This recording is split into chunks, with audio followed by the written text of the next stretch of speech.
Hey y'all, it's latesharashae, and today I want to discuss the Keri Hilson interview with the Breakfast Club.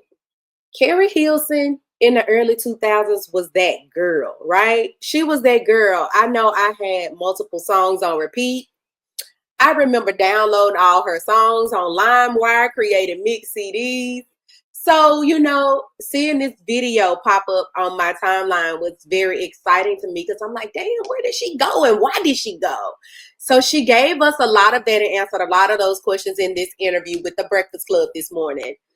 If you don't know Keri Hilson, where have you been? You need to go check out some of her old hits. Like, she had songs like Pretty Girl Rock, Knock You Down, Energy, the Turning Me On remix, which I think was the demise of, well, not the demise, but the decline of her career.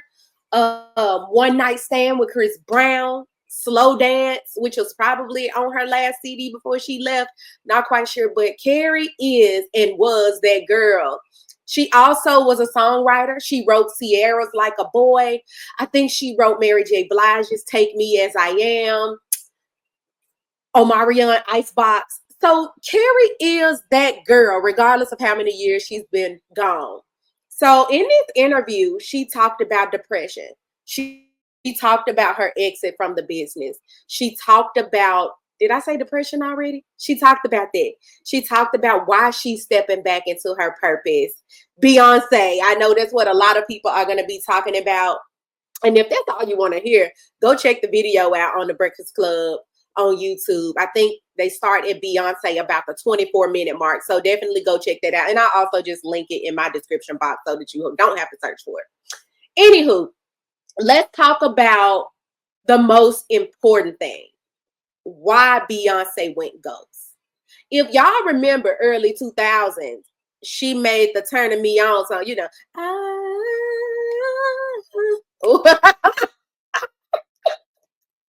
Don't judge me, y'all. It's early. I ain't had my coffee yet. But anyway, in the song, in one of the verses, she said something like, she needs to go have some babies. She needs to sit down. She fake or something like that. And people put two and two together and got four and assumed that she was talking about Beyonce and Sierra because they were up there during that time frame, right? So it was Beyonce that was doing her prime. There was Sierra doing her Like a Boy, and she doing all her twerking and stuff. So a lot of people thought specifically that she was talking about those two ladies.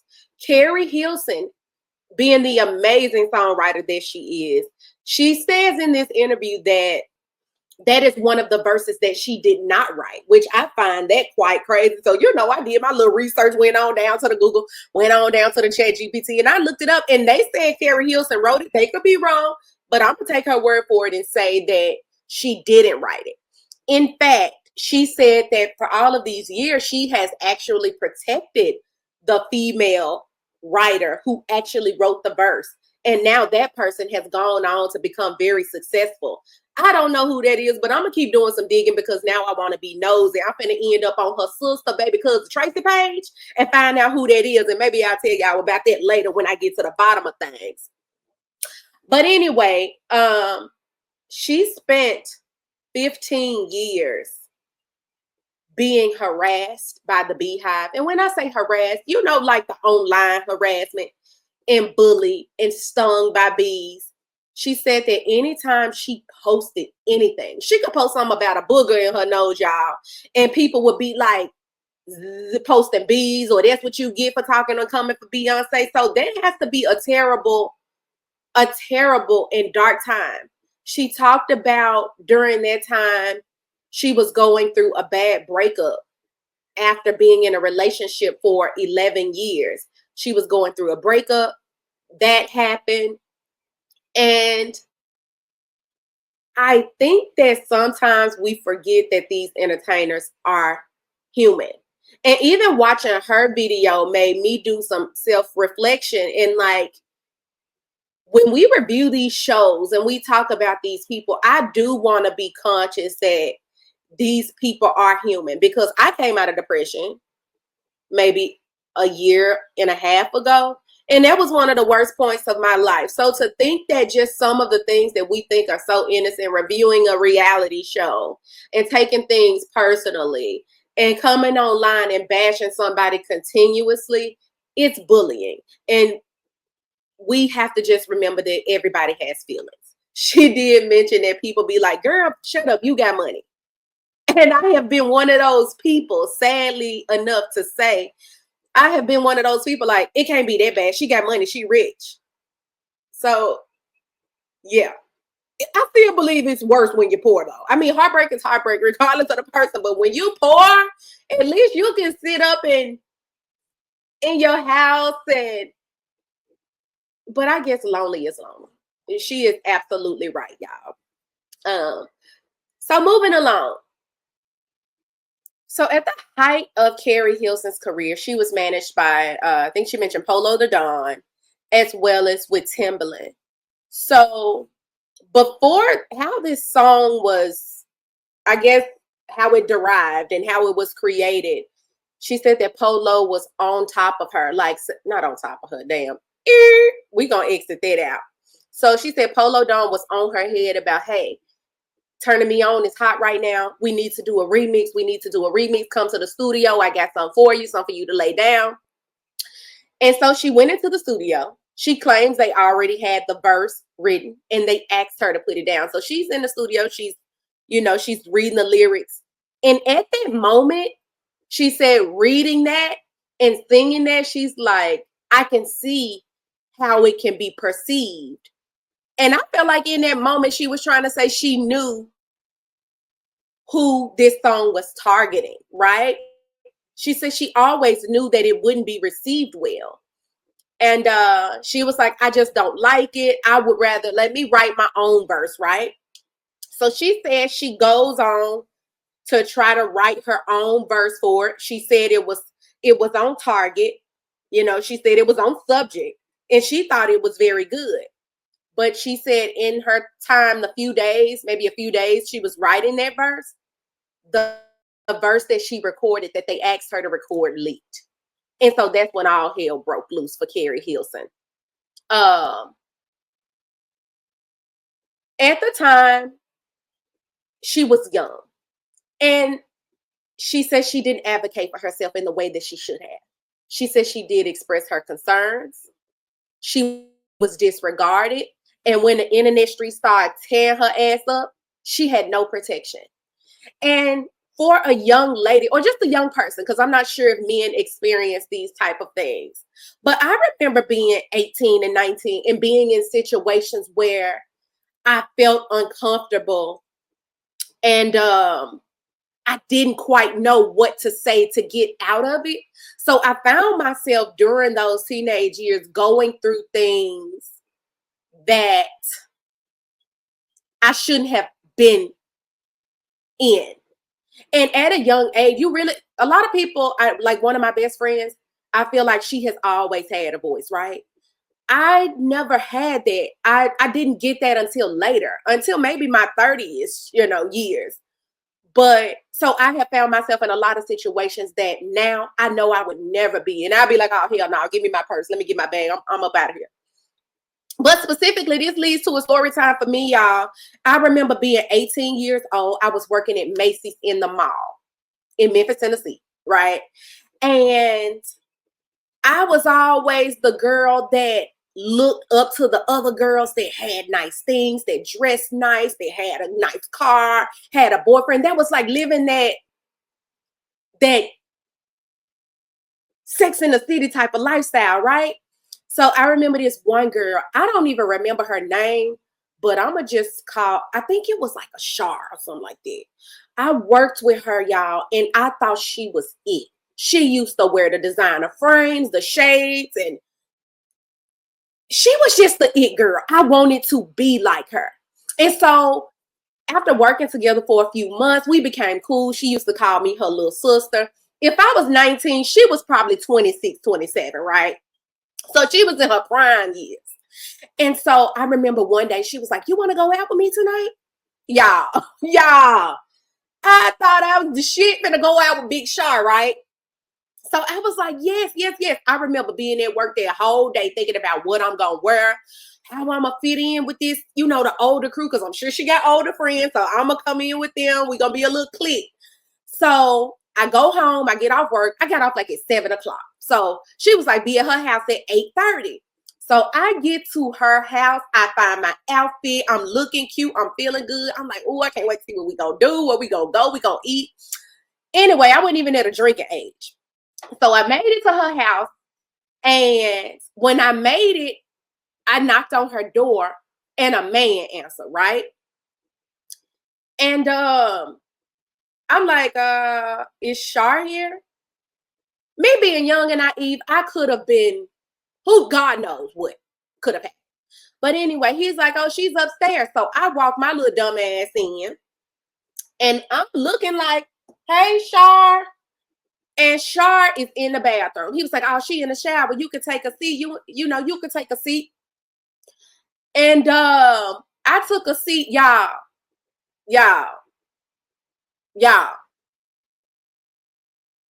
This girl walks out the bathroom with absolutely no clothes on.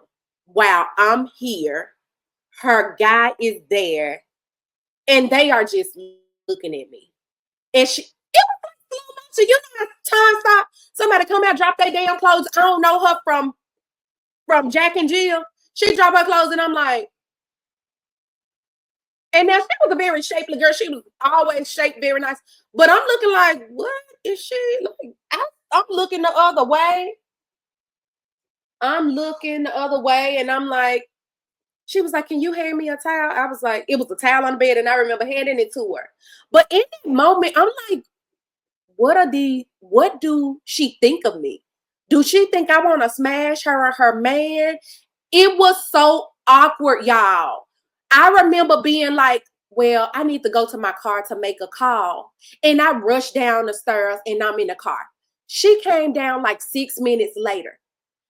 Y'all, and was like, you still want to go? And I was like, yeah, I go. I don't even remember what we did that night, where we went to. That's how much I fogged that entire memory. But I do remember the next day at work, she called off. She didn't come to work that next day. She came the following day when I was off. But the next time that we was at work together, it was never the same. It's like she wasn't mature enough to say whatever their intention was for me that night. And I was like, I don't want to be friends. I thought you were something different, but I don't want to be friends with somebody that will ever put me in an uncomfortable situation like that. So that could have went a completely different way had I had no wherewithal enough to say, hey, I'm gonna go to my car and make a call. That's the only thing I knew to do, right? What do you do in that situation? But imagine being somebody that had no sense of self, had no sense of this is wrong, and I'm not gonna be put in a situation where I'm gonna do something I don't want to do. So in that situation, going back to Keri Hilson, I understand feeling like you can't speak up or not knowing exactly what to say and not wanting to seem like a wimp for, because I could have went left and went home and, and not continue the day. But I was like, I got to see this girl at work. I don't want things to be more awkward than I already know they're going to be. So in this instance with Keri Hilson, she said, she just didn't feel protected. When that song leaked, she felt like she was out there by herself. She was being bullied left and right. Yeah. And then she says, Polo the Don and Timberland went on to work with Beyonce and Jay-Z.